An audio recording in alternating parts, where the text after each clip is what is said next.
Madame, mademoiselle, monsieur, bienvenue à Metro News. Voici les principaux titres qui seront développés aujourd'hui. Présentation ce vendredi par le président de la République Jovenel Moïse du Premier ministre nommé Jacques-Guy Lafontan. La cérémonie s'est déroulée au Palais National en présence de plusieurs membres du corps diplomatique et de parlementaires et de gens de la société civile. Le Premier ministre nommé s'est présenté comme un homme de compromis et de dialogue. Jacques-Guy Lafontan promet d'aider le chef de l'État à concrétiser ses promesses de campagne. La grève du petit personnel des hôpitaux publics est levée. Une entente a été trouvée entre la présidence et la Fédération nationale des travailleurs de la santé. Le président de la République a présenté ce vendredi à la Nation son Premier ministre nommé Jacques Lafontan lors d'une cérémonie déroulée au Palais National en présence de plusieurs membres du corps diplomatique, de parlementaires, de figures de la société civile, d'acteurs politiques et d'autorités du pouvoir judiciaire. Jovenel Moïse se félicite du choix de M. Lafontan, qu'il associe à la majorité silencieuse. Le chef de l'État voit déjà une bonne application de sa politique avec Jacques-Guy Lafontan et il demande aux parlementaires de faciliter son accession à la primature. De son côté, le Premier ministre nommé promet d'être un homme d'ouverture. Il s'engage à concrétiser les promesses de campagne du président Jovenel Moïse. Reportage Luckner Garot et Bernaud Augusma. Jacques-Guy Lafontan se prépare à affronter son destin au Parlement, mais entre-temps, le Premier ministre nommé est présenté. Désormais, c'est connu, le médecin n'est pas un parachuté, il a été au dos de Jovenel Moïse durant les 22 mois de campagne, révèle le président haïtien. Le chef d'État se dit fier de son choix, notamment parce que le Premier ministre sort de la majorité silencieuse, se réjouit Jovenel Moïse. Parfois, ce n'est pas la minorité bruyante qui a toujours raison. Aujourd'hui, c'est la majorité silencieuse qui a raison. Elle est silencieuse, certes, mais elle est souffrante aussi, cette majorité. Cette majorité qui veut voir des institutions fortes dans ce pays. Cette majorité qui veut voir enfin les enfants du peuple. Un gouvernement d'ouverture, c'est ce que promet Jovenel Moïse. Le successeur de Michel Martelly ne veut pas de chasse aux sorcières. Dans ce contexte, Jovenel Moïse invite les parlementaires à respecter le mandat qui leur a été confié par le peuple et de tout mettre en œuvre afin de contribuer à la relance de l'économie haïtienne. Le Parlement est là pour contrôler l'exécutif. Mais contrôler ne veut pas dire se battre. Nous ne sommes pas là pour nous battre. Nous ne sommes pas là pour travailler contre le peuple. Aujourd'hui, nous sommes à un carrefour historique où notre génération a un seul choix, celui de réussir. Cette cérémonie de présentation était aussi l'occasion pour le président de lancer un appel à la communauté internationale pour qu'elle cesse d'être observatrice et participer activement au projet de développement. À la classe politique, Jovenel Moïse demande une opposition constructive. Il ne peut en aucune façon avoir de démocratie dans un pays sans l'opposition politique. Nous ne pouvons pas avoir une opposition stérile, une opposition qui bloque la marche de l'histoire. C'est dans un discours de 5 minutes que le PM a lancé son opération de charme aux parlementaires, quoique les présidents des deux chambres aient été absents. Se présentant comme un homme d'ouverture, Jacques-Guy Lafontan souhaite avoir la possibilité de faire atterrir les promesses de campagne du président. J'aborderai point par point les différents projets mentionnés dans mon énoncé de politique générale. Et tel qu'il a été promis par le président de la République, nous allons nous évertuer à faire d'Haïti une terre plus que jamais propice pour l'investissement et aux affaires. Jacques-Guy Lafontan est donc le Premier ministre nommé et présenté. 2 grandes étapes avant l'épreuve du grand oral. Si l'énoncé de politique générale est rejeté, la procédure va recommencer. Alors qu'on parle d'allègement du processus. Suivez mon regard. Le chef de l'État haïtien, Jovenel Moïse, n'a pas donné l'investiture ce vendredi à Jacques-Guy Lafontan, nommé Premier ministre la veille.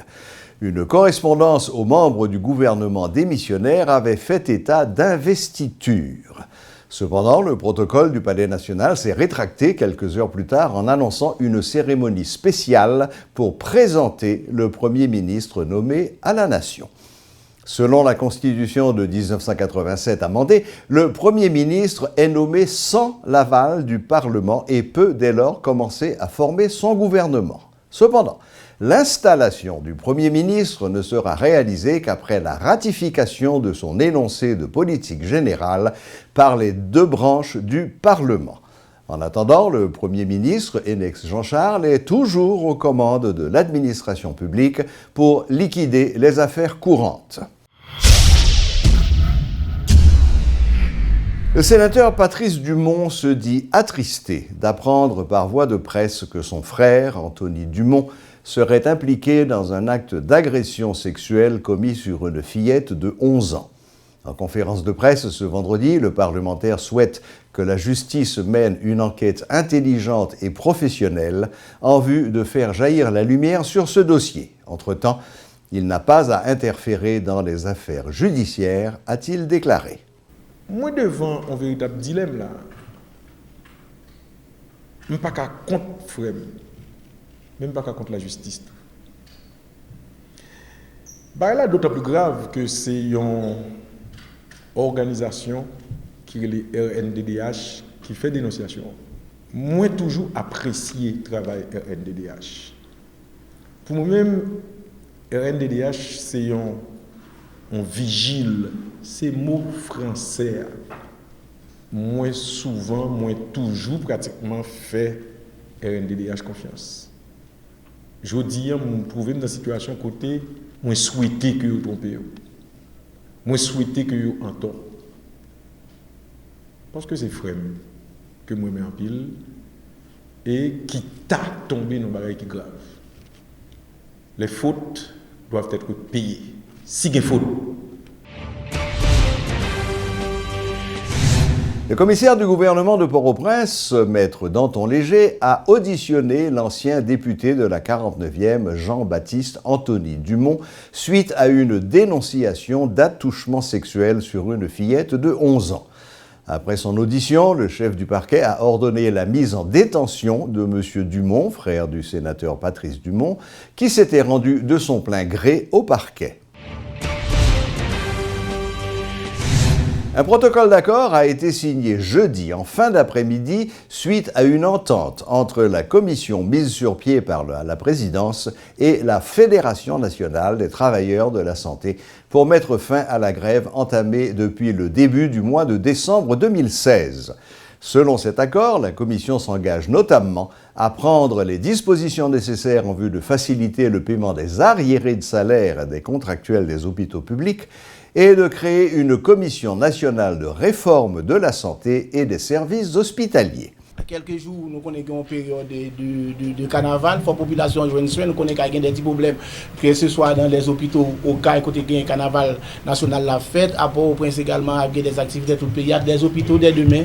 D'après ça, le syndicat prend disposition pour permettre l'hôpital de fonctionner normalement pour la population qui a une soin.